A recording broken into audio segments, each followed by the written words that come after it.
মাত্র ২৩ বছর বয়সে ২৫০ কোটি টাকার মালিক কে এই অভিনেত্রী? ভারতীয় টেলিভিশন ইন্ডাস্ট্রিতে সাড়া ফেলে দিয়েছেন জান্নাত জুবায়ের।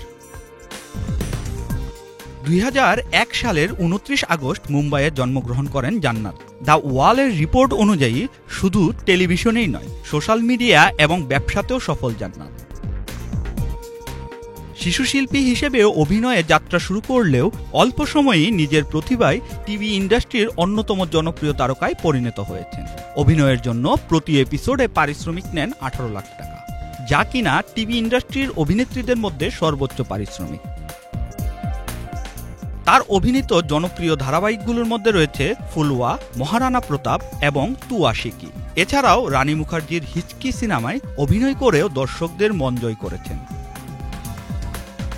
অভিনয়ের পাশাপাশি রিয়েলিটি শো খাতরো কে খিলাড়ি ১২-তে অংশগ্রহণ করে সর্বোচ্চ পারিশ্রমিকপ্রাপ্ত প্রতিযোগীর খেতাব অর্জন করেছেন। মাত্র ২১ বছর বয়সে মুম্বাইয়ে নিজের বাড়ি কিনেছেন জান্নাত। নিয়মিত বিভিন্ন মিউজিক ভিডিও এবং ব্র্যান্ড প্রচারেও অংশগ্রহণ করছেন। এত প্রাপ্তির পরেও সোশ্যাল মিডিয়ায় ইনফ্লুয়েন্সার হিসেবেও বেশ খেতাব। ইনস্টাগ্রামে তার অনুসারীর সংখ্যা প্রায় ৫ কোটি। সেখানেও নিজের প্রতিটি পোস্ট থেকে করছেন আয়। অভিনয়, ব্যবসা এবং সোশ্যাল মিডিয়া সব মিলিয়ে মাত্র ২৩ বছর বয়সেই জান্নাত তারকা খ্যাতি ও বিপুল সম্পদের মালিক হয়ে উঠেছেন। শাহরিয়ার আমান সানি, বাংলাভিশন।